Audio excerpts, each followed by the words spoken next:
house always wins. Play long enough, you never change the stakes, the house takes you.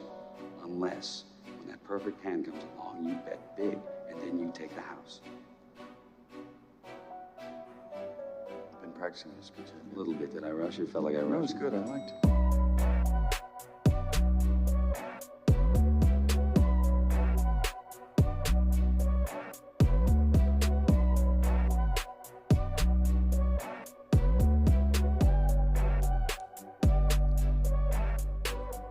What's up, everybody, and welcome back to the Big Easy Bets podcast. I'm your host, Logan. With me in the studio, Nick Von Brick. What's up? This is episode 223. We're changing pace a little bit here from what we normally do. This is normally our off season in between football, but we decided to kind of do a conference breakdown. We're going to start with college football, and then we're going to make our way over to the NFL. Each week is going to be a different conference. We're going to start with the Big 12 today. So what we're doing here essentially is basically a refresher.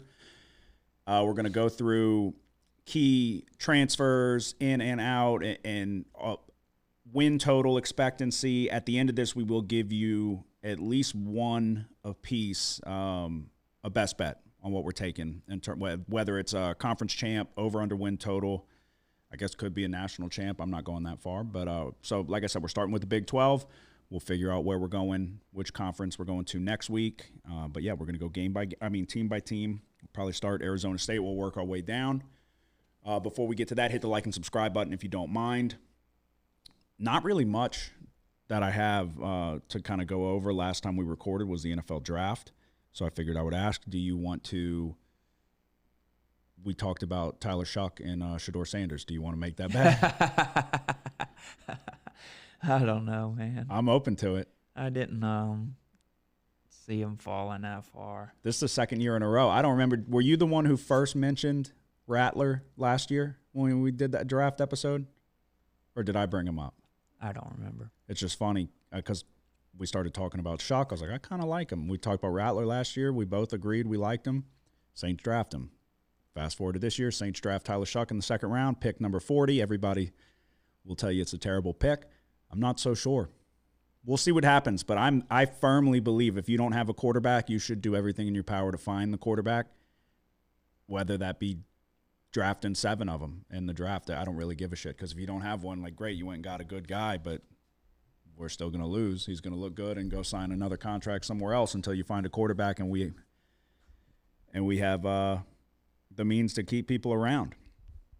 Does Derek Carr play for the Saints next season? Reports are coming out. I don't think he plays. He's saying he thinks he injured his shoulder on the meaningless hurdle that he did, but he's just finding out now. We're not going to go down that road, but he kind of has too much to risk if he plays. Like if he plays and then they drafted a quarterback, so if he gets benched, yeah, his stock's gonna. Too much to risk for him, it seems, Yeah. Well, because he might be able to get another contract next year if he sits out this year, or depending on what we do with whatever we have left with him. Yeah, some morons will pay him for sure. Yeah, I hope this is it. I mean, you draft a quarterback in the second round, at the top end of the second round. Yeah, let us hate somebody other than Derek Carr. Yeah, I'm tired of it. I don't have much hate in me. If I don't have much hate left in me at all, but the remainder that is in there, it's for Derek Carr. It's got his name on it. Maybe Brian Kelly, we lose the first fucking couple games. But yeah, the only good thing about drafting Shuck is you can say, oh, shucks, every time he fucking throws an interception. I think he's going to be good. I think he has the potential to be good at least. And I liked him going into the draft, at least the idea of the prospect, just because I remember watching him in college this past season, and it was like he can make some impressive throws, like the real deal throws. So we'll see. You get him with Kellen Moore and see if they can mold him into what they're looking for. But he doesn't have a ton of experience under his belt, which is hard to say with, 7 years of college football, but he spent a lot of that time hurt. He had like 50% of the pass attempts that Jackson Dart had. So we'll see. But yeah, so no Shuck for Shedeur. Okay. We got to think of something, unless you're going to kill that tradition. It's been every year we've had something going. Hendon Hooker's still going to – who was it? Hendon Hooker and Anthony Richardson? Yeah. And then you had Matt Corral, and I had – Kenny Pickett. Kenny Pickett still got – this might be Kenny Pickett's year. I don't know, dude. I'm going to be honest with you. Kenny Pickett's going to be the day one starter. Kenny Pickett probably won't make the team with all them quarterbacks. I mean, I don't know why. That's a whole nother story. But let's just be honest. Kenny Pickett. How are they going to keep all those guys? You can't. Somebody's got to go. But they have Flacco. Realistically, if one of them was going to go, it would probably be – it's going to be Pickett or Flacco, you would think. Why would you waste a third-round pick on Dylan Gabriel if you're going to cut him?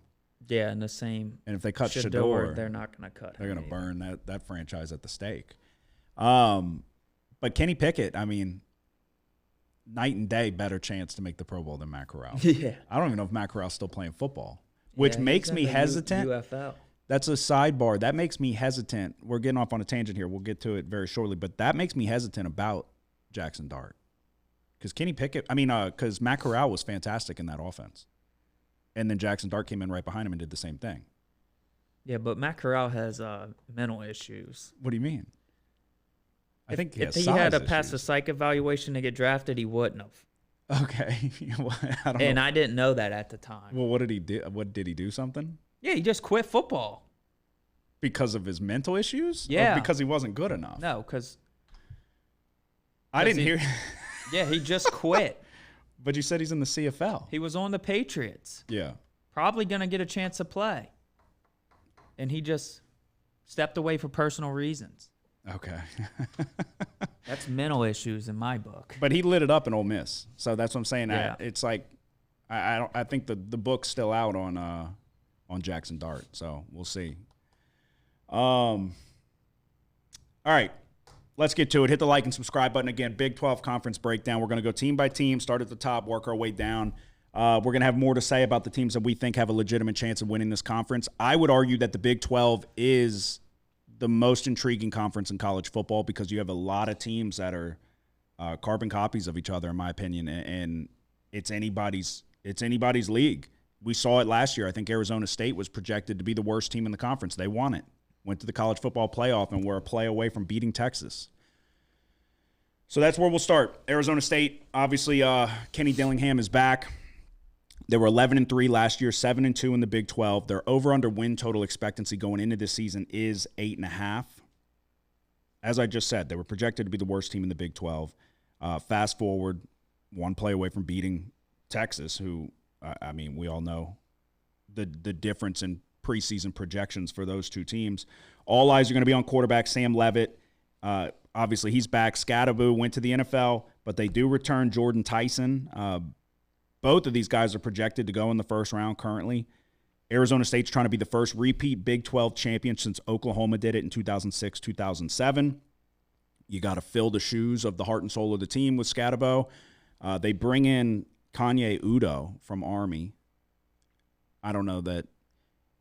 He runs hard. I don't think it's a horrible addition, but Scadaboo did so much for them. You saw it against Texas. He was throwing, catching, running.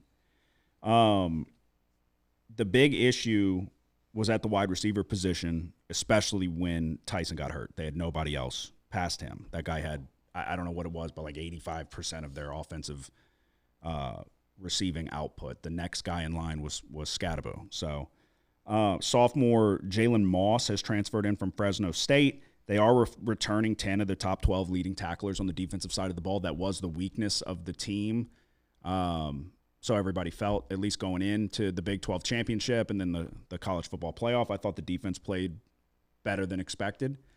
So you're returning a lot of continuity on that side of the ball. What are your thoughts on Arizona State? Do you have anything past that? Yeah, just to elaborate a little bit more. Even though statistically it wasn't a good game against Texas for Leavitt, he really made some key plays here with his legs against Texas. And I was impressed by that because I was kind of expecting him not to step up to the challenge, and he did. He led his team to a near comeback win. Returning for their 5 offensive linemen. You mentioned the transfer, Jalen Moss. That's going to help at wide receiver. The wide receivers coach is Hines Ward. Yep. Kanye Udo, I think that's a big get for them. He's definitely not going to replace Scatterboo, though, but he averaged 6.2 yards per rush, 10 touchdowns last year for Army. Army's not a team that throws the ball to their running backs at all, so he only has 2 receptions for 3 yards in his career. That's going to be the big spot where they struggle replacing Scatterboo. Scatterboo was, I think, he was their second leading receiver. Yeah. Behind Jordan Tyson. So it's going to have to come from the guy that was on the team last year who didn't get a whole lot of playing time because you don't really take Scatterboo out the game much. Kyson Brown, 4.8 yards per rush last year, 13 receptions, 189 yards, and a touchdown. I think it's going to be a 1-2 punch between him and Udo. Kind of Udo as the bruiser and Kyson Brown to spell him a little bit and maybe make some plays in the passing game as well. You mentioned the defense has high hopes. They were good against the run last year, the number 1 rush defense in the Big 12. They held Texas to 53 rushing yards on 30 attempts in the college football playoff, and they sacked Ewers 3 times. So, yeah, it's tough because Scatterboo just did so many incredible things that won them games, and he was a huge part of the comeback against Texas. He threw a touchdown that game. Yeah. It's like a player that's irreplaceable, you know? No, he really is. And literally the Texas game encapsulated what Scatterboo does to a T, where, like you said, he threw a touchdown. Or at least it was for a touchdown, right? Yeah. Yeah, so he threw a touchdown. But you have that reception he had on the left sideline where he got his helmet ripped off and the broken tackles and keeping plays alive, and just – the guy was just a football player, like through and through. So you can bring in Udo, and we like Udo, and we've known him from Army for quite a while now. He's a good runner, but this guy, just what Scatterboo was able to do, he's your second leading receiver, and it was just extremely impressive. 1,700 rushing yards, 21 touchdowns. You're not going to replace that. You're going to have to get production elsewhere. You're going to have other guys step up. But my question would be, was it a flash in the pan for Arizona State, the projected worst team in the conference, or do we see them do it again? I think they should be the favorite. Okay. Let me. Yeah. And the big reason is because of Levitt. I think Levitt kind of proved to be the real deal. This conference, though, is sneaky, where there's a lot of good quarterbacks that are remind me that feel like the same guy for 3 or 4 of these teams, and they're just kind of going under the radar a little bit. So, so Texas Tech's the favorite. Arizona State's right behind them. Texas Tech's 550. Arizona State's plus 600. Where's Kansas State? Right behind them, plus 650. Then you got Baylor 7-1. Remember what I told you about Utah? I said I felt like Utah 11-1. It's now 7-1. I saw 10-1 on DraftKings. So I got my odds to win the conference championship from DraftKings, and then they didn't have the win total, so I went to FanDuel. So on DraftKings yesterday when I looked, Arizona State was plus 475. Arizona tied with Kansas State for the favorite. What was Texas Tech? 7-1. Okay. Well, you got plus 550. FanDuel has Texas Tech as the favorite, which we'll get to them shortly. Texas Tech has made some moves in the offseason. I think Dillingham's a great coach. I had conversations with people when it was like that, or that was kind of like what we talked about too. I at least mentioned it, but I was talking to other people about it off air where it was when I was calling for Brian Kelly. They're like, well, who? I'm like, Kenny Dillingham? I fucking love Kenny Dillingham. I think he's a really, really good coach. I think he proved it this year. He got the most out of Levitt, and like I said, he's a projected first-round pick as it stands. We'll see what he does this year, and if that holds true. But I don't feel they're not the team I'm betting on. Let's put it that way. I'm not going to have a future on Arizona State. So it is a lot to fill with Scatterboo, and I just think that there's a lot of teams kind of waiting in the wings that all have a chance to compete for this conference. So I don't feel like it's a home run. They're going to come back and guaranteed be back to where they are, but they certainly may. But I'm not going to have any action on them. We'll go next in line. their opponent in the Big 12 championship was Iowa State. Matt Campbell's back again. He's been with them for quite some time. Iowa State was basically a non-factor. Matt Campbell came in and has them competitive year after year. I have my own issues with Matt Campbell. I think he's too conservative. At least he has been in years past. Their 2024 record was 11-3. They were 7-2 in the Big 12. It was a solid year. You got to the Big 12 championship, and I would say, if I remember correctly, they got blown out by Arizona State. It wasn't competitive, right? Yeah. So a poor end to the season, but Rocco back at quarterback. I would say the biggest offensive issue is going to be filling the holes left at the wide receiver position. Jalen Noel and Jaden Higgins, both guys went over 1,100 yards, combined for 17 touchdowns. Only one other player scored more than one receiving touchdown, and that was a running back. So, big shoes to fill. They're bringing in, through the portal, they brought in Chase Sowell, 6'4" receiver from ECU. They think he's a very high potential guy that they're excited about. And then they brought in Xavier Townsend from UCF. They're expected to fill the shoes of Jaden Higgins and Jalen Noel. It's going to be a tough ask. Can they do it? I'm not exactly sure, but we're going to find out. There's been a clear emphasis on the offensive line in the portal as well for the Cyclones.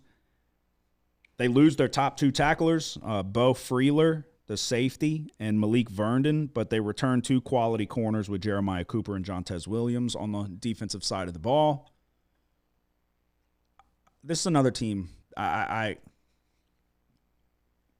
It's hard for me to get a grasp on what to expect from Iowa State. I would think more of the same, but not. I don't think they're going 11-3. What are your thoughts? Which way are you going with Iowa State in terms of what are your expectations? I guess. What's the win totals at? I got 7.5 for the Cyclones. And is it what's the juice on it? Let's see. Anyway, I think the big issue here, you mentioned it, is the receivers. How do you replace those guys? You saw it in the Pop-Tarts Bowl. When over 7.5 is plus 104, under is minus 128. Yeah, you saw it when I think it was Higgins sat out the second half, along with Cam Ward. But it's like, thank God Cam Ward sat out because Miami couldn't do anything offensively. But when Higgins was out, it's like they had no one to go to. Yeah, and Rocco Beck, 3,500 yards last season, completed under 60% of his passes, 25 touchdowns, added 8 on the ground. But it's like he just didn't improve that much as a passer from year 1 to year 2. Yeah. And then you lose 2 1,100-yard receivers. I don't know what's going to happen with Iowa State, but I'm not expecting them to be as good as they were last year. Yeah, I agree. I think a big thing to consider when you have a lot of teams right in the mix with each other in terms of skill level, the schedule comes into play big time. So they are going to start the season in Ireland, taking on Kansas State. But when you look at their road games, once they hit conference play, their road games are Cincinnati, Colorado, TCU, and Oklahoma State. Not a gauntlet. They play BYU at home. They play Arizona State at home. They play Kansas at home. They do have to play Iowa at home in the non-con. So not the worst in terms of schedule, I guess. It could certainly be worse. I think the team's kind of at the top. You get them on your home field, and your road games are teams that I'm expecting to kind of be more towards the bottom of the conference. Yeah, I don't know Is if it I'm not in wrong. Ireland? No, it is in Ireland, but I don't think it is a conference matchup, but I don't think it counts towards the conference schedule. Yeah, I know they've been doing some stuff like that the last couple times. You know, you only get 9 conference games, and I have Kansas State's schedule.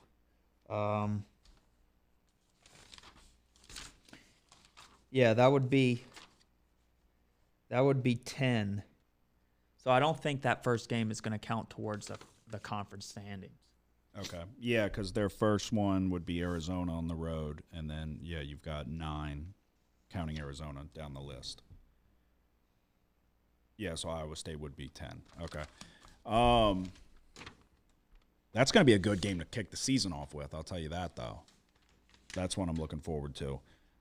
Yeah, this is another one that I do think Rocco Beck's good, but where's the production going to come from? I'm looking for continuity. I'm looking for the team, the guys that have been around.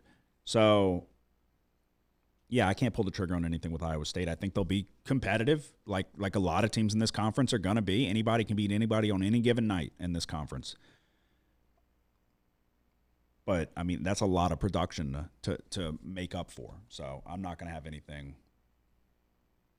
with them. But neither you as well. Which, like I said, we'll do the best bet at the end. Yeah. So next on the list, we'll go to BYU. Head coach Kalani Sitake is back. 2024 record was 11-2, 7-2 in conference play. Their over-under win total for 2025 is 7.5 wins. It's safe to say BYU surprised a lot of people with the success that they had last season. The offense returned starting quarterback Jake Retzlaff.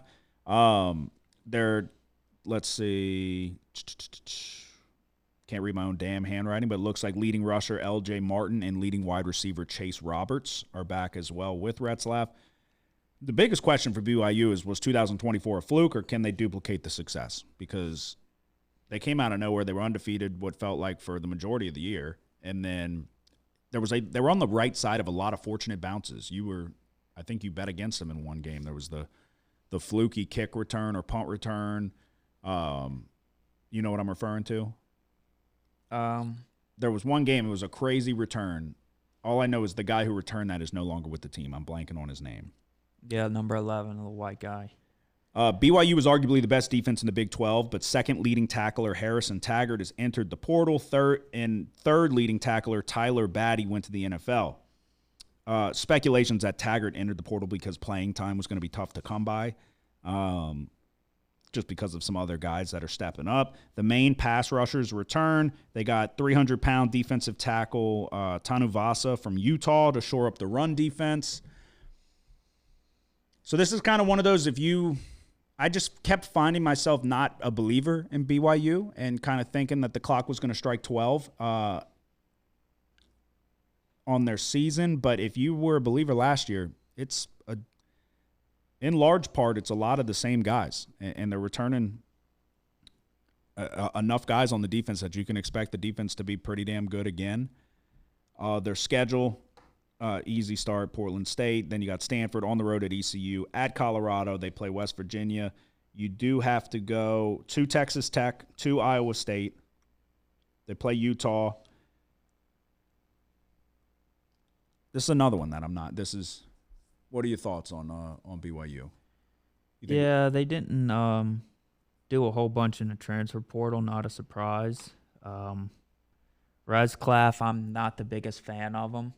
Their offense was just above average last year. Their defense is where they really excelled. 18th in the nation in schedule-adjusted defensive efficiency. And they were also a really good team on special teams. So, like you said, the ball really bounced their way in a lot of games.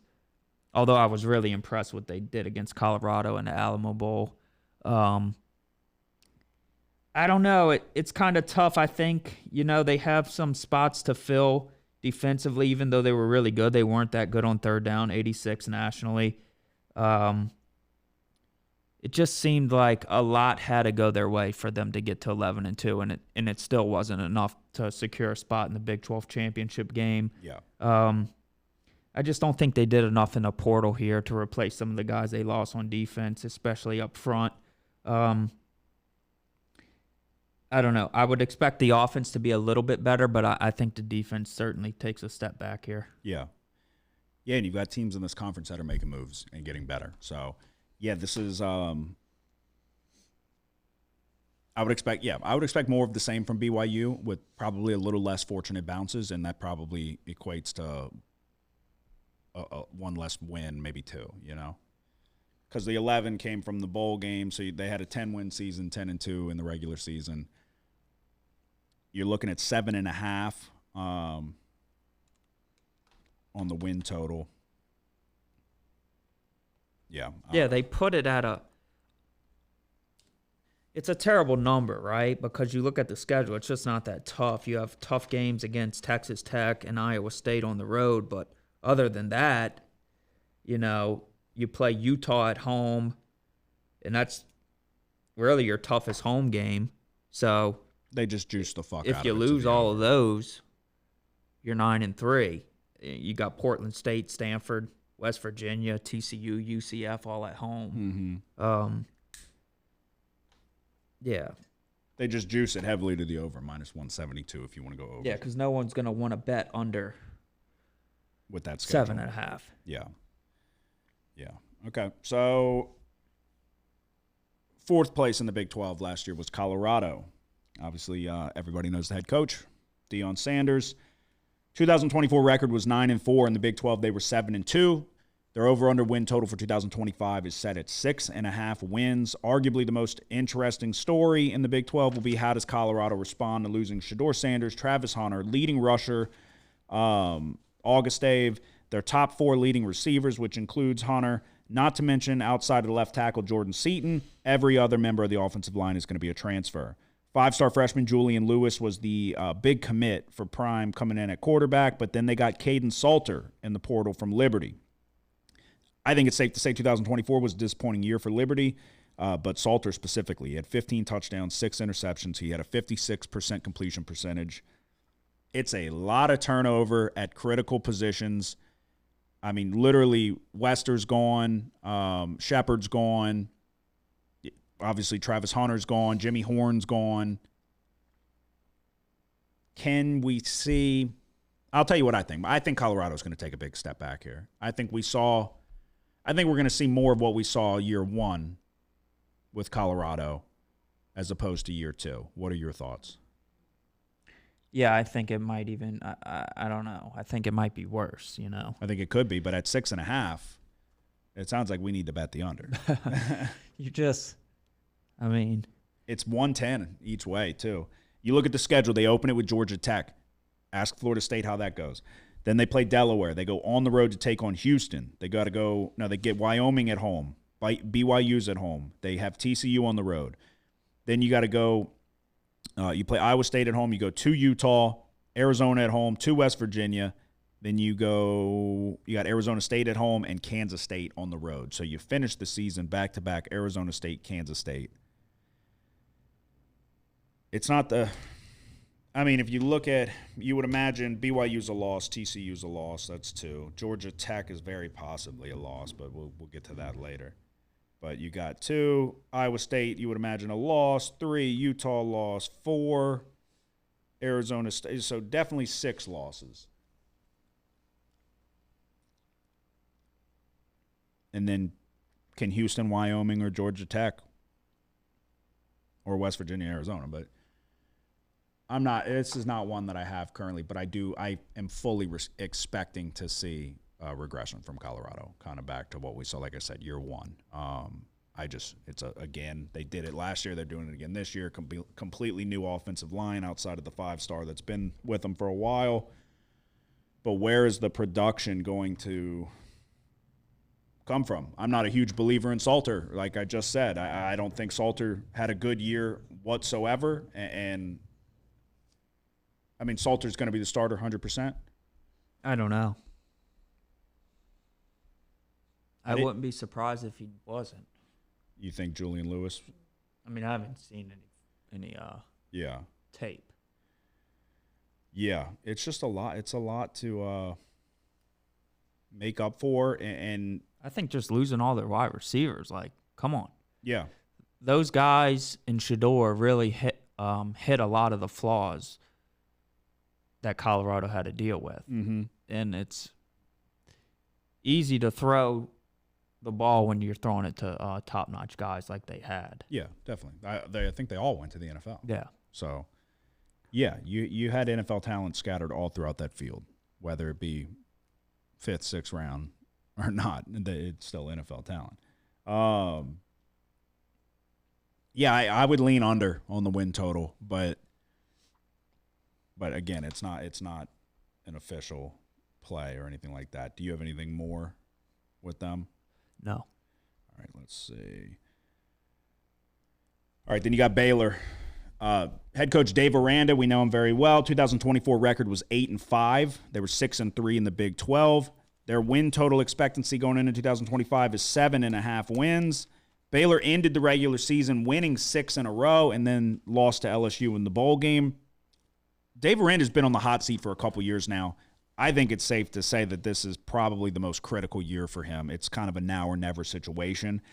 I do think there's a lot to be excited about with Sawyer Robertson back at quarterback. He had 3,000 yards last year, 28 touchdowns, 8 interceptions, 62% completion.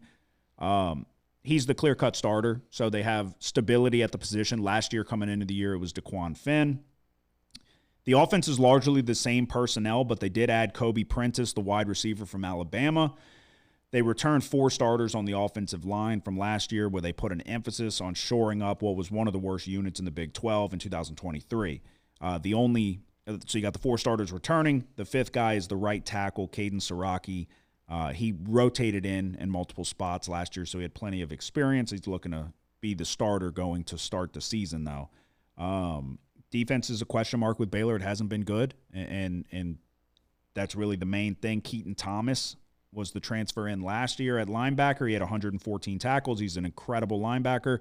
They're excited about Phoenix Jackson from Fresno State, who will obviously rotate in behind Keaton Thomas. So that's the big question for Baylor is the defense. I think the offense is going to be able to put points up on the board. They opened the season playing Auburn and then SMU on the road, back-to-back.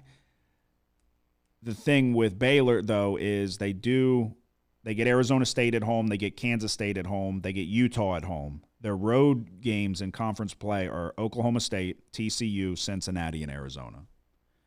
I think you can make an argument that Oklahoma State and Arizona may be the bottom feeders of this conference, so a favorable conference schedule, in my opinion.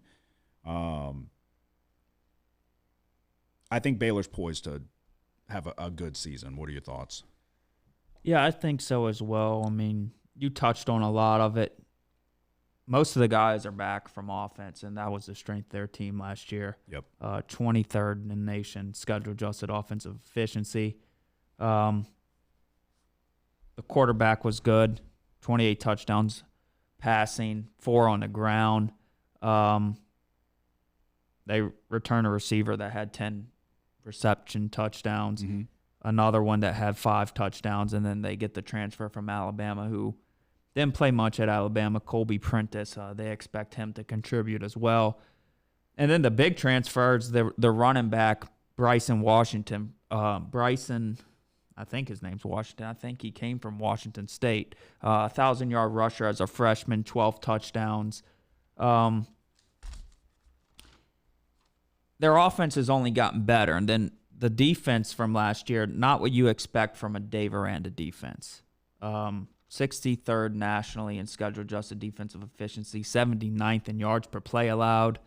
A majority of their transfers are coming from on the defensive side of the ball. Not a ton of big names. They do get one guy that contributed, Devin Turner for Northwestern. He had 3 interceptions and 3 pass deflections. He's a safety.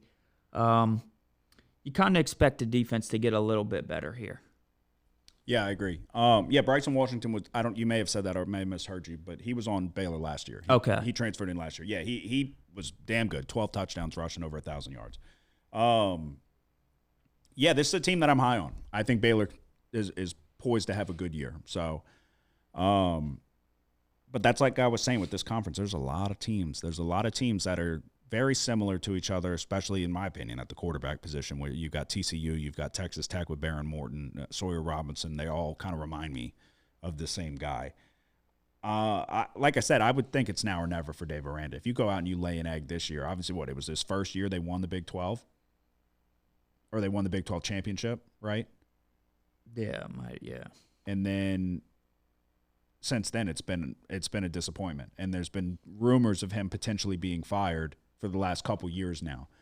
So there's a lot of high expectations around the program. So if you come out and you lay another egg, I would imagine that would be it for Dave Aranda. So, but from what I saw and what I heard, he's pleased with the progression of the defense throughout spring practice and all of that. And then I think it's just kind of business as usual for the offense. People are expecting this to be a pretty good unit. So, all right, let's see. After Baylor, you got TCU. Sonny Dykes at head coach. 9-4 record last year, 6-3 in conference play. Their win total expectancy for 2025 is 6.5.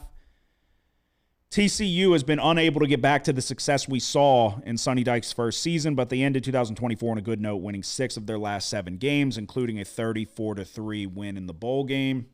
Personally, I'm a fan of Josh Hoover. I think he's a quality player with a lot of ability, but they will have to replace their top 2 rushers and 5 of their top 6 pass catchers. Leading rusher Cam Cook transferred to Jacksonville State, but he wasn't being used nearly as much down the stretch, so I think the writing was kind of on the wall there. Kavorian Barnes, if you watch college football for the last 5 years or so, if you really get into the nitty-gritty of college football, you've seen this guy at UTSA. He's a good player. He transferred in. Joseph Manjack is coming in to help Eric McAllister in the wide receiver room. He's got pretty decent size.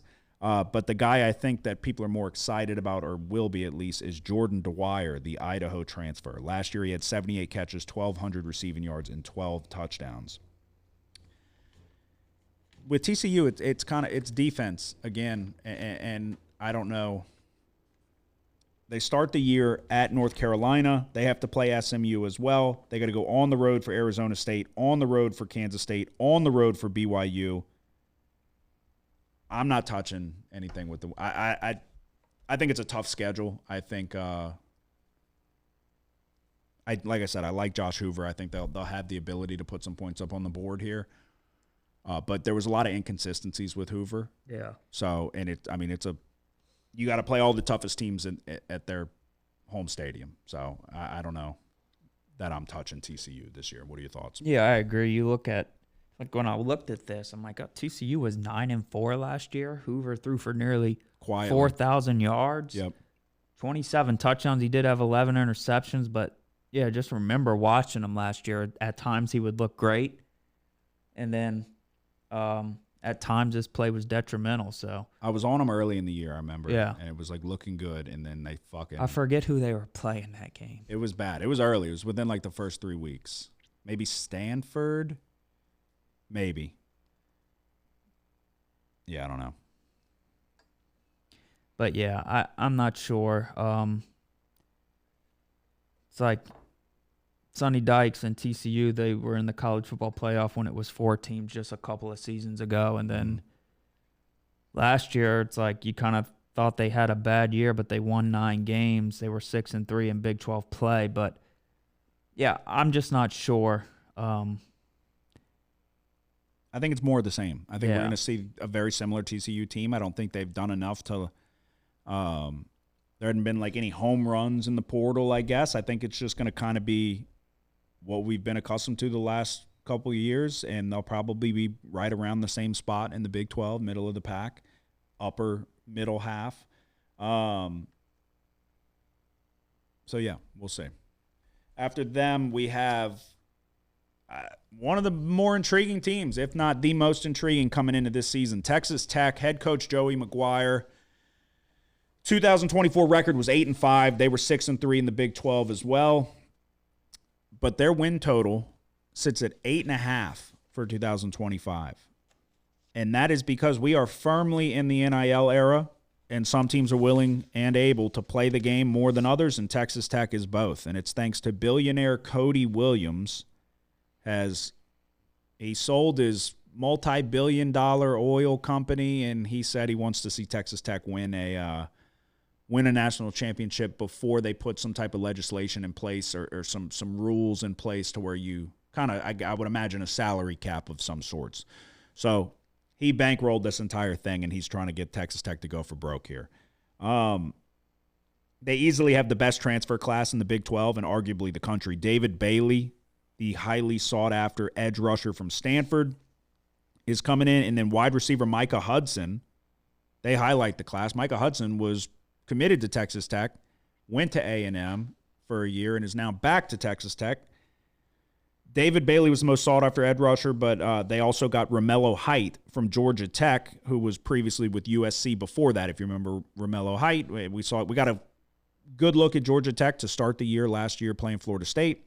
This is another guy that they're excited about. Quarterback Baron Morton is back.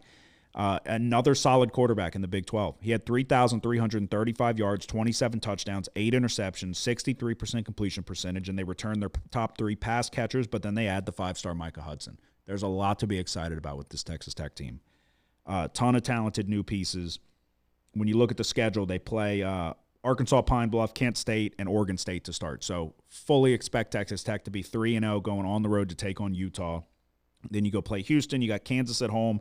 You got to go on the road to take on Arizona State, on the road to take on Kansas State, and then they play BYU in a 4-week stretch. And then you got UCF and West Virginia. What are your thoughts with Texas Tech? Do you think they can live up to the expectations that have been thrusted upon them overnight, basically? Yeah. Morton's good. They had Taj Brooks last year at running back. He's gone. But they've been competitive for the last few years. I think they got a quality guy at quarterback, and they had a lot of money to spend, and they kept him there and just put the pieces around him. So they clearly believe that he's the guy. But what do you think? Yeah, I like Morton. I like Morton a lot. And then getting Hudson back is huge. Quentin Joyner from USC, a running back who's a good receiving threat as well. He averaged 7.6 yards per rush last season at USC, playing behind, what's his name? Woody Marks. Yep. Is that his name? Yeah. And then they get a guy from Miami, Ohio, Reggie Virgil, another wide receiver who had 9 touchdowns last season. And then defensively, they returned 8 of the 11 starters. They weren't good at all defensively last year. 96 rush defense in the nation and the 132nd pass defense, surrendering 291 passing yards per game. But they did a good job in the transfer portal, especially up front, like you mentioned. Number 1 ranked transfer portal class in the nation, just in front of LSU. Which I guess it can be debated, but yeah, I think other sites will say otherwise. Yeah, it depends on where you look, I guess. But yeah, top of the food chain. Yeah, up top 3 for sure, no matter where you're looking, without a doubt. Yeah, I think. Just wonder how much improvement are we going to see from the defense, because if they want to have a chance to win the Big 12, they're going to have to be a whole lot better. Yeah. Nearly outside the top 100 in rush defense, and then nearly dead last in pass defense. So, I don't know. We'll see. I think offensively they'll be good, and that'll keep them in games, but they're going to need more from their defense. Yeah, and I don't know if they're going to get it. That's what you can make these big time moves and go get these big name guys or the highly sought after guys, because money talks. But yeah, there was more than just like, oh, we got to add a couple edge rushers and then all of our problems are going to go away. That secondary was really bad. Really, really bad. So did they make enough moves to make up for that? 8.5. You got to get to 9 wins. So you got to win all of your games, and then they have to beat one of either Utah, Kansas State, Arizona State, or BYU. And 3 of those 4 are on the road. You think they do it? Yeah, the hard ones are on the road against Utah, Arizona State, and Kansas State. So, and then BYU, I mean, yeah, I don't know. You don't think BYU is going to be good? I don't think so. But yeah, I mean, in this conference, I think it's going to even be. But people are high on more Kansas. of a toss-up than last year. Yeah. Yeah, coming down to the stretch, there was a lot of teams that had a chance to play in the conference championship. A lot of them hit the stride. TCU won a bunch down the stretch. Baylor won 6 in a row. It was a lot of teams that started playing their best football at the right time. Yeah, Kansas played really well at the end of the year. Yeah, well, they faded right at the end, but they hit that 3-quarter stretch was when they started putting themselves back in the mix, and then. Was it Colorado? It was at the very end. I just remember because I was betting Kansas every single week and it fell off. But yeah, no, that's another team that which we'll get to shortly could have rolled over and died and didn't. So, yeah, I would lean under on the win total. It's not my official play. It's not what I'm taking. But if I had to bet it, I would lean under. I just think it's got a little too high. It's a lot. I'm not saying it's an overreaction. I think the offense is going to be damn good, but yeah, we'll see. That defense was just so bad. So if you feel confident in it, more power to you. All right. One of the other teams projected at the top of the conference, Kansas State head coach Chris Kleiman's back. 2024 record was 9-4, 5-4 in the Big 12. Their win total sits at 8.5 for 2025. The story coming into 2024 for the Wildcats was the decision to go with Avery Johnson over Will Howard. We know how it turned out for Will Howard, winning a national championship. But Avery Johnson had an up and down, inconsistent season. 2,700 yards passing, 25 touchdowns, 10 interceptions on 58% completion percentage. And then he added 600 yards on the ground with 7 touchdowns. Tons of potential if he can become a little bit more accurate throwing the football. There's a lot of times you'll see somebody running wide open down the seam and he airmails it.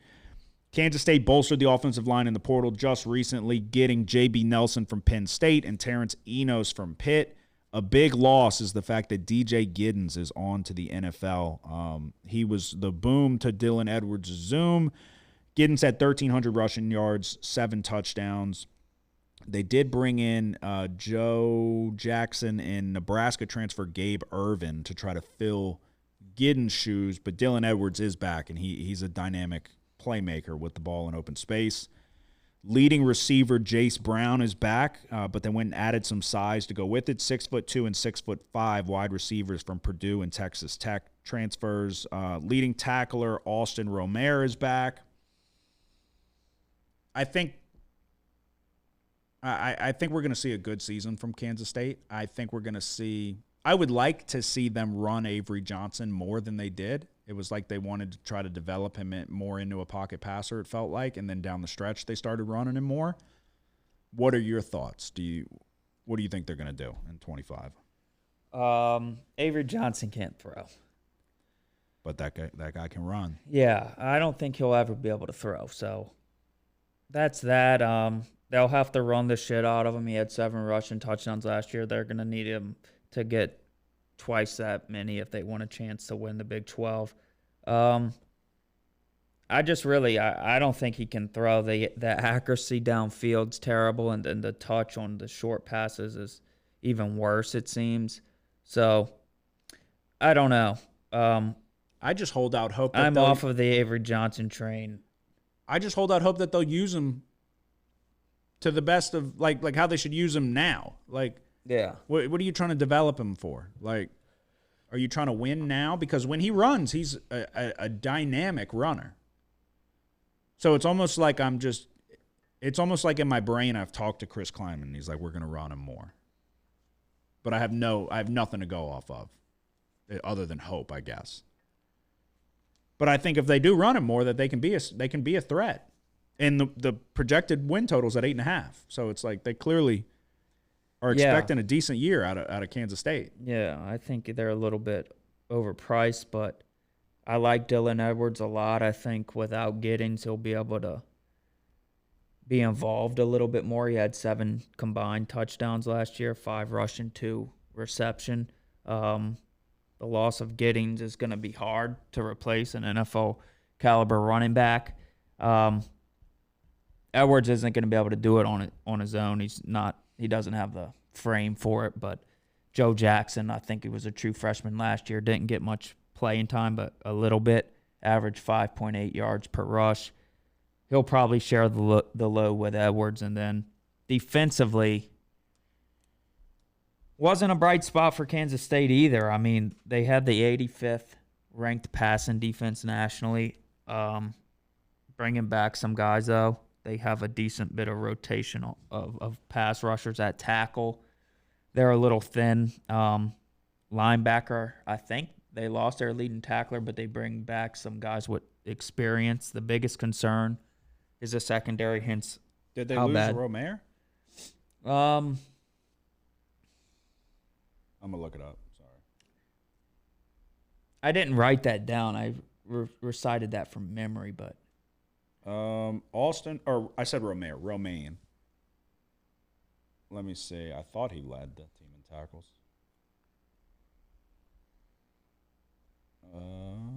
Let's see.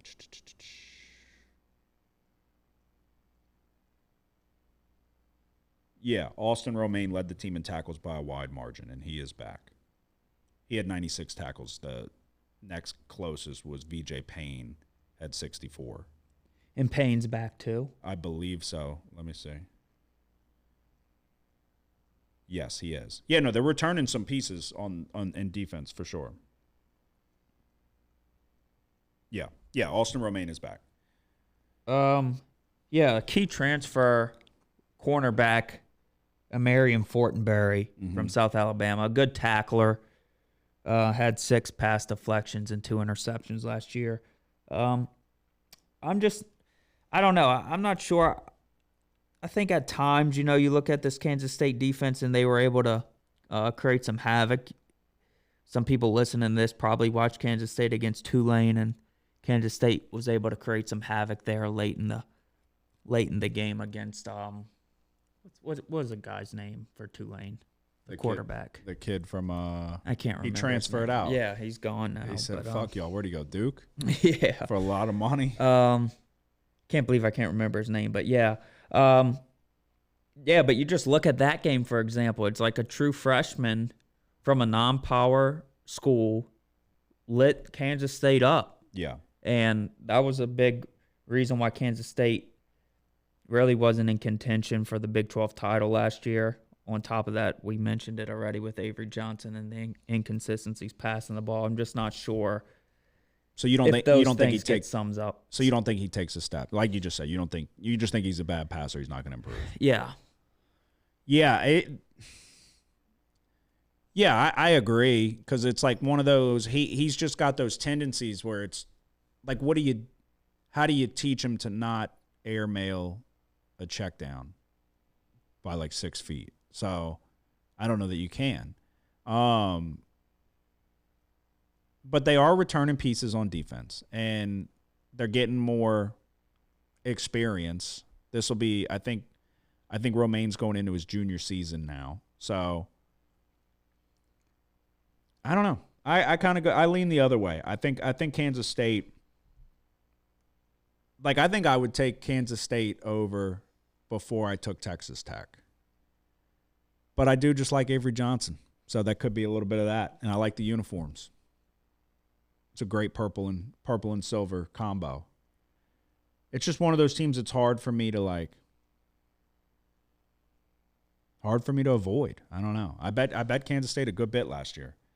But I mean, you look at the schedule, like we talked about, you got Iowa State and Ireland, but then you got North Dakota, you've got Army, Arizona on the road, UCF, Baylor on the road. So before the Baylor game, you very realistically could be 4-1. Maybe 5-0, because I think that Iowa State game, it's close to a pick'em.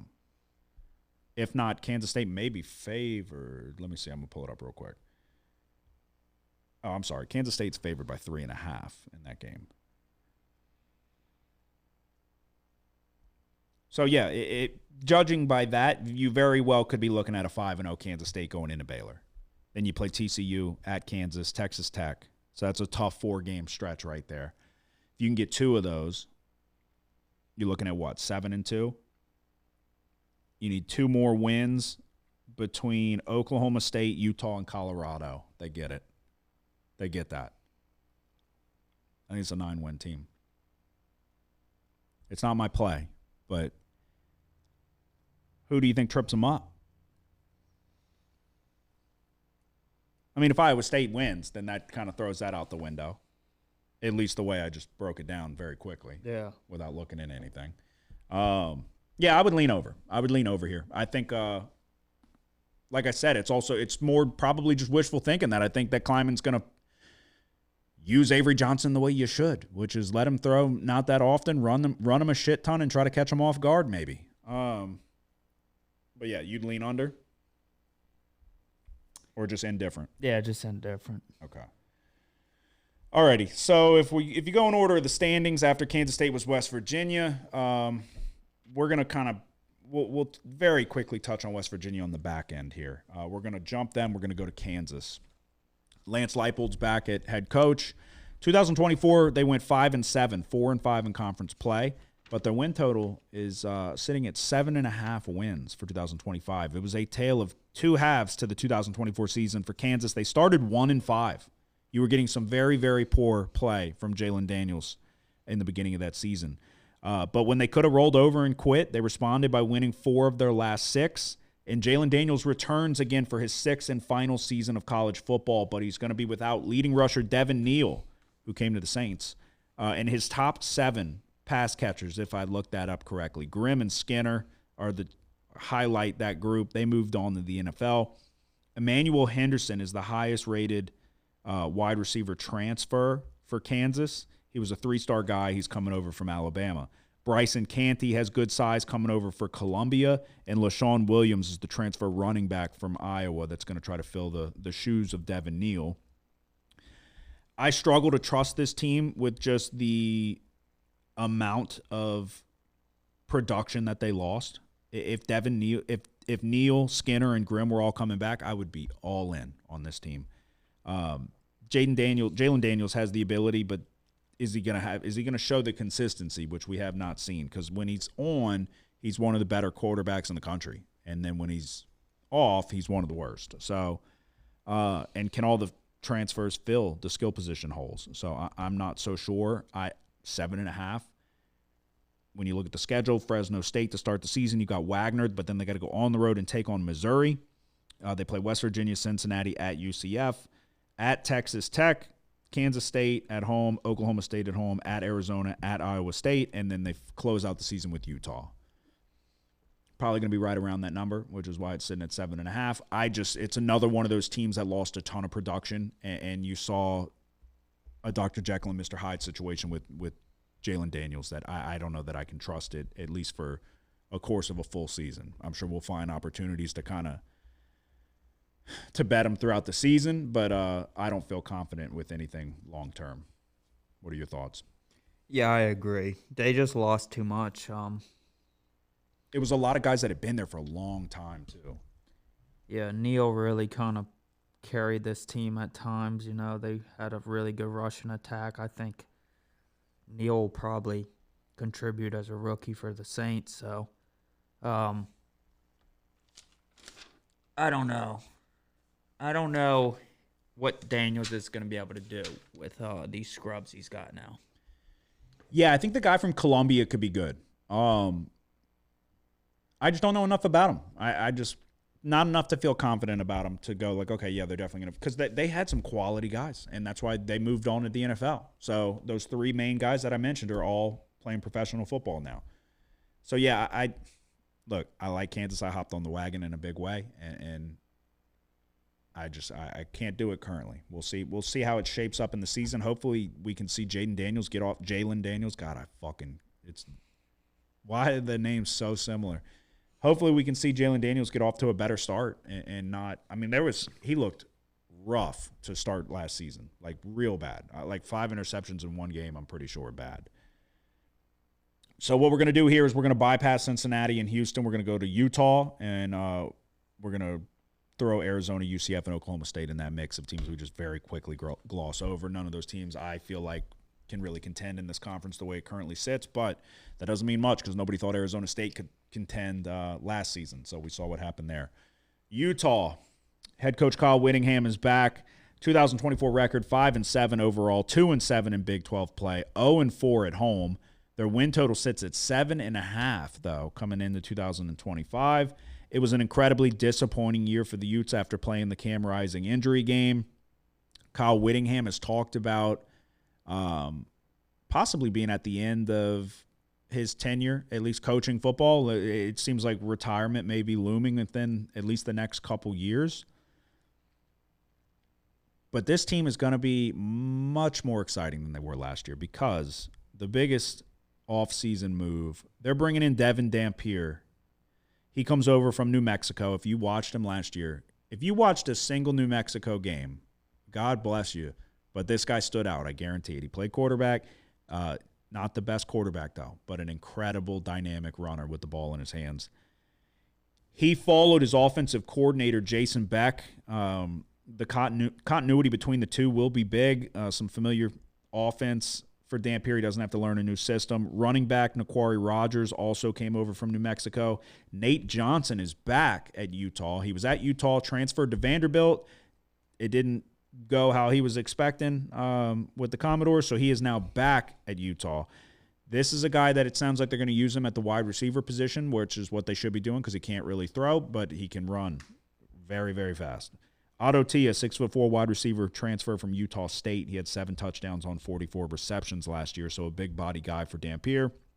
They're returning 3 of their top 4 tacklers. Their top corner, Cameron Calhoun, transferred to Bama, but Smith, whatever the fuck his last name is because I can't read my handwriting, the other corner opposite of Calhoun is back. He's a good, a quality cornerback. Their best one, though, got poached by Alabama.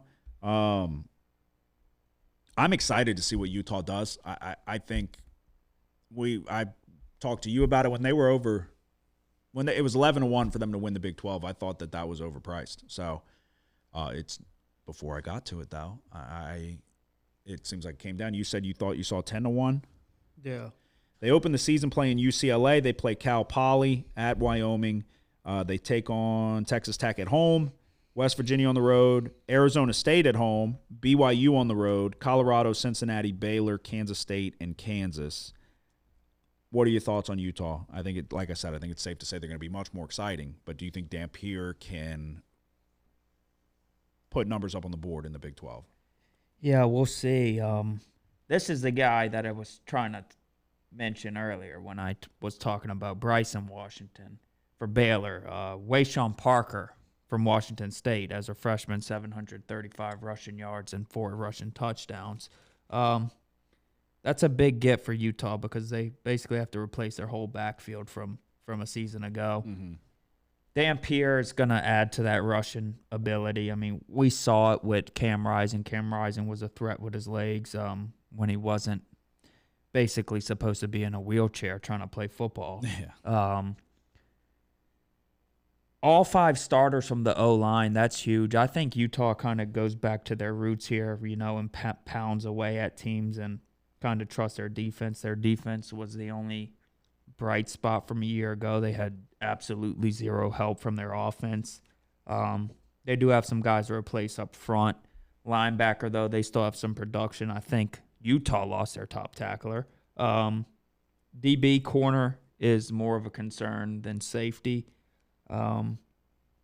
You look at the schedule here a little bit. They have to play BYU on the road, UCLA to open the year. Kind of some question marks around UCLA with Iamaleava going there. So, I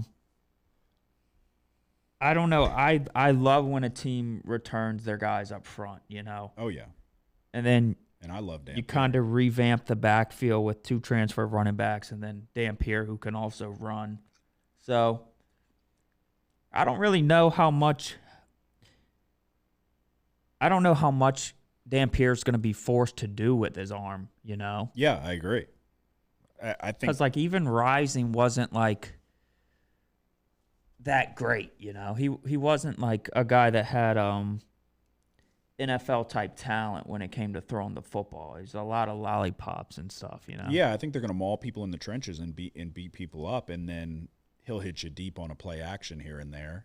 But also, like, I watched the spring game. This guy is able to fly around. So they were not able to catch him in a lot of different situations, and you're going to have to take the good with the bad. There is going to be some bad decisions from Dampier, forcing throws and running around probably a little too much, but the good outweighs the bad, in my opinion. He's a damn good player. He really is. And it was exciting to watch in New Mexico.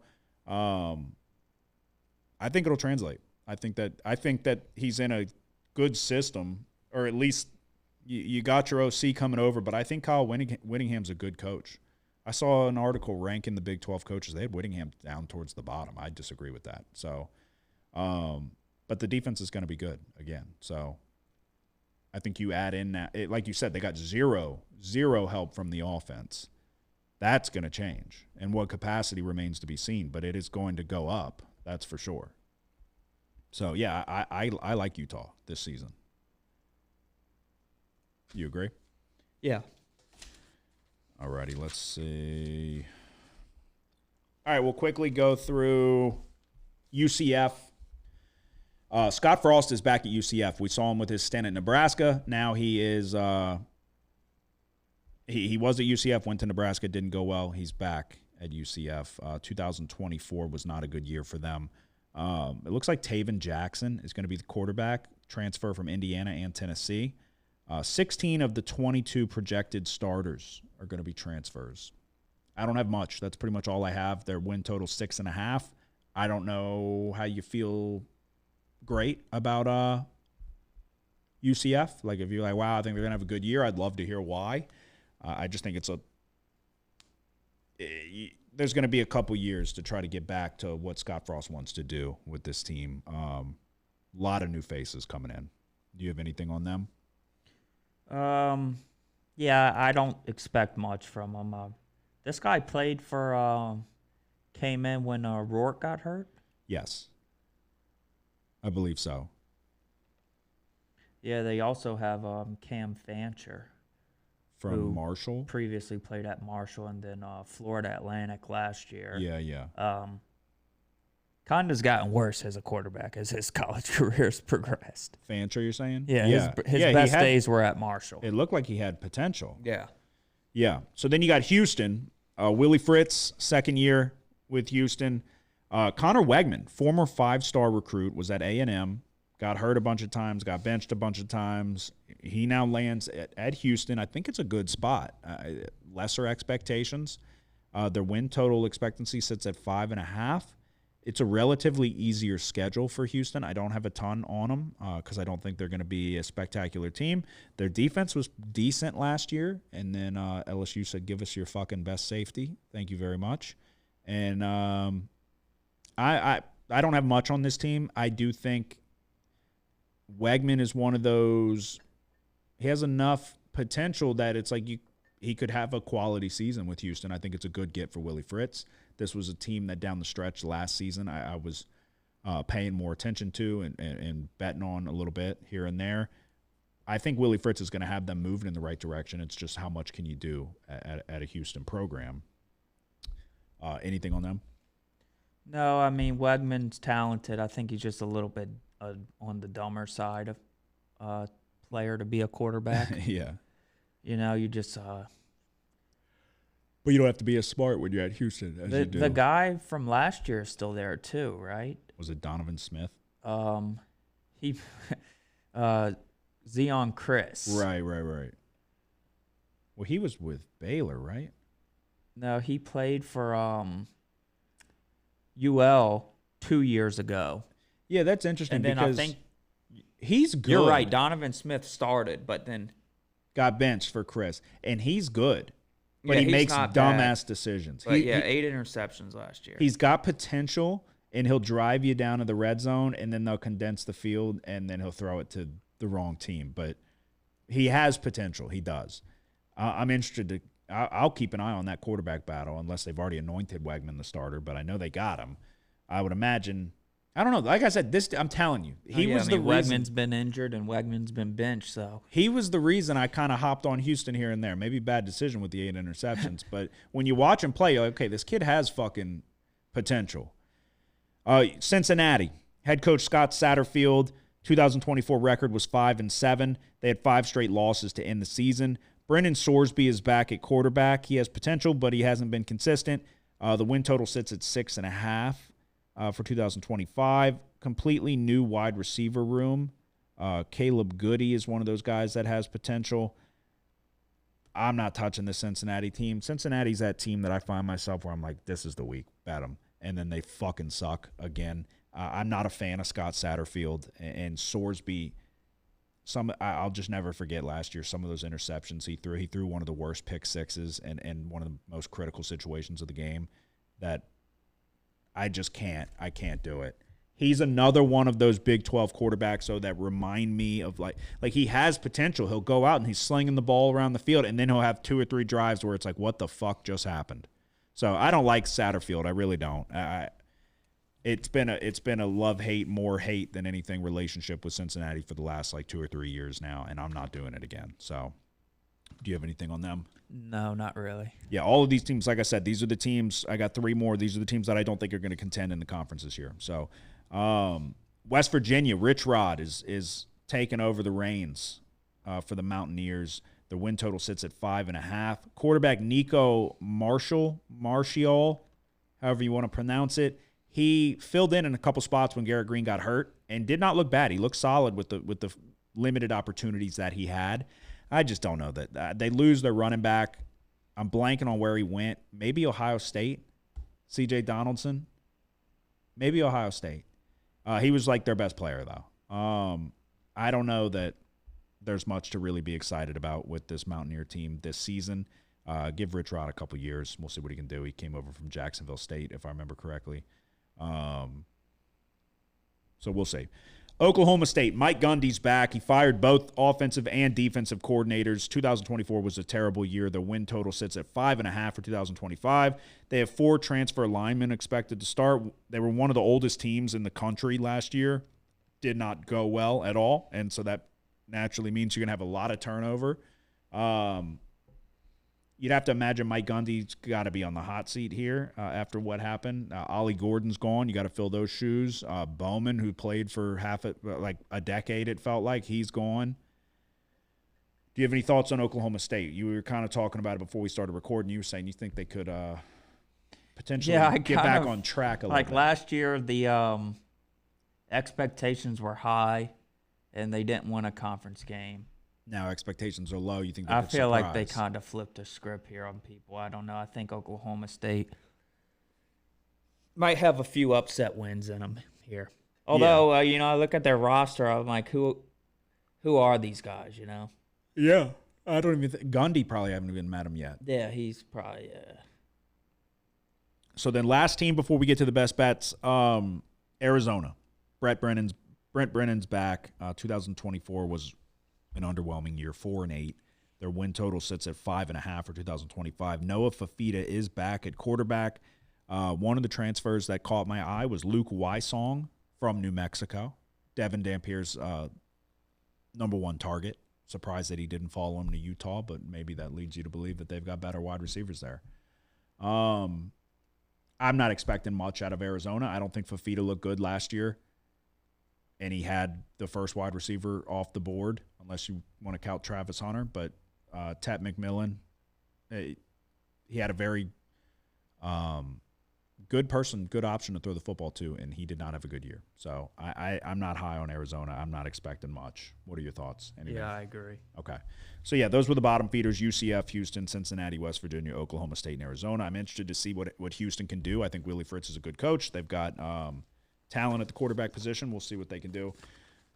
We'll get to the best bet. I'm going to have at least one futures bet in the form of either a win total or conference champ, something like that, for each conference that we do. So, and what we're going to do is we're going to take Baylor over 7.5 wins plus 110.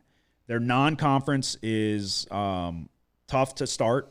Auburn and SMU back-to-back. But once they hit conference play, the teams I expect to be in the mix competing for the conference title, Baylor gets them all at home. Arizona State, Kansas State, Utah, etc.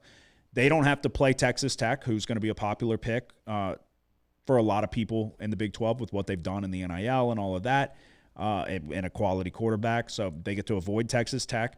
And then their road games are Oklahoma State, Arizona, TCU, and Cincinnati in conference play. Very favorable. I think Baylor could have a top 20 offense, and I mean that. Bryson Washington and Dawson Pendergrass are a quality running back duo. Pendergrass is more the short yardage guy and around the goal line. Bryson Washington's really fucking good. I went back and I remember him from last year, but I went back and watched every single highlight play and just everything I could from Baylor over the last couple days. They both averaged over 5.5 yards per carry. They combined for 18 touchdowns. Sawyer can also scramble.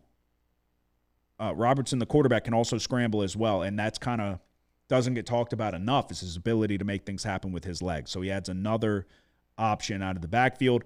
Wide receiver Josh Cameron, he'll stick out to you because he wears the number 34, and Ashton Hawkins are both back. Leading wide receivers. Cameron had double-digit touchdowns. Hawkins is only 5'10", but he's a playmaker. You can see it right off the jump. small guy, but when the ball's up in the air, he goes and gets it. When he gets the ball out in open field, he can make a play. Tight end Michael Trigg is somebody who I think could be a big contributor for this offense. He's 6'4", 245 pounds. He's a big body target, especially in the red zone. Sawyer Robertson, he was one of his favorite targets, so he's back as well. You'd have to imagine that Dave Aranda's going to have an improved defense here. So it's one of those things. I touched on the linebacker with 114 tackles. They were big on the guy. Let me pull it up.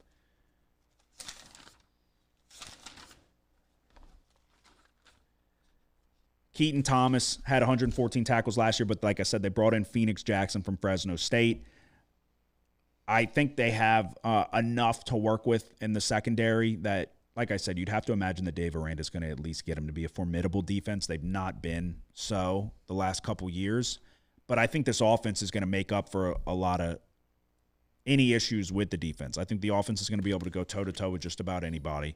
And then, like I said, the offensive line has the potential to be one of the better offensive lines in conference play, whereas in 2023 they were the worst. So they made a concerted effort to really shore up a lot of the holes on the offensive line. So, yeah, Baylor's a team that I think is going to have a good year. I'm going to go over 7.5 wins plus 110. I'm going to go 8-1 Baylor to win the Big 12. Okay. You kind of mentioned it, the tough non-conference schedule to start the year against SMU, and then who knows if Auburn will ever be good again. So yeah, is Jackson Arnold starting? Who knows? That's what I'm saying. You see Auburn and you see SEC. But it's like, even if they, look, I think I was looking at some. He is projected to start. Some like poll questions that Baylor put out for fans, and like Auburn is the game that all the fans want Baylor to win. Yeah. Obviously, it's an SEC opponent. It means a lot.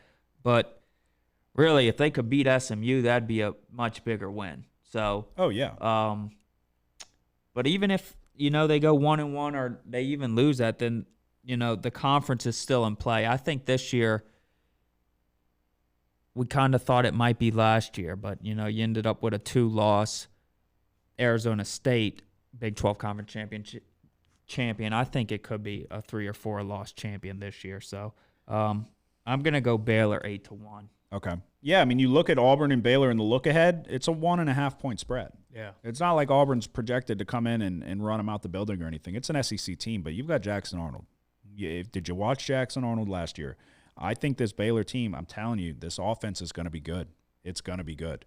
They don't have a weakness on offense. You got 2 solid wide receivers, a good tight end, 2 really good running backs that complement each other well, and in my opinion, a good, mobile enough, but good passing quarterback. So the defense is going to have to be horrible for them to not be in every game. And I don't think the defense will be horrible. Keaton Thomas is goddamn good. He just is. Wears number 11, flies around the field. I have very high hopes for this Baylor team. So that is what we are going with. I am taking Baylor over 7.5 wins plus 110, and Nick is going 8-1 on Baylor to win the Big 12 Yeah, it's 8-1 on BetMGM, Caesars, and DraftKings. Okay. Yeah, like I said, this is one of the most intriguing conferences in my opinion. I think there's a lot of teams firmly in the mix and a lot of teams that, like I said, I've been saying it, remind me of each other. I think Barron, Morton, Sawyer, Robin, maybe because they all got weird names. I don't know. But they're all good. They're all pretty solid quarterbacks. But we're going with the Baylor Bears this season. I think it's now or never for Dave Aranda. So that concludes our Big 12 breakdown. But basically, this is also a refresher, too. We were talking about it. This is going to be very beneficial for us going into the season because it's a lot of teams to keep up with. It's a lot of information. And I think we do a pretty good job of it. But this gives you a chance to do more of a in-depth deep dive of each team. So that's pretty much all I got. Do you have anything to say before we go? Nope. Episode 223 is in the books. Hit the like and subscribe button if you don't mind. We will be back in studio next week. We're going to figure out what conference we're going with. But we'll be be back to do the same thing. Baylor, over 7.5 wins. Baylor, 8-1 to win the conference. Y'all have a good one. The house always wins. Play long enough, you never change the stakes. The house takes you. Unless, when that perfect hand comes along, you bet big, and then you take the house. Been practicing this speech. A little bit. Did I rush it? Felt like I That rushed was it. good. I liked it.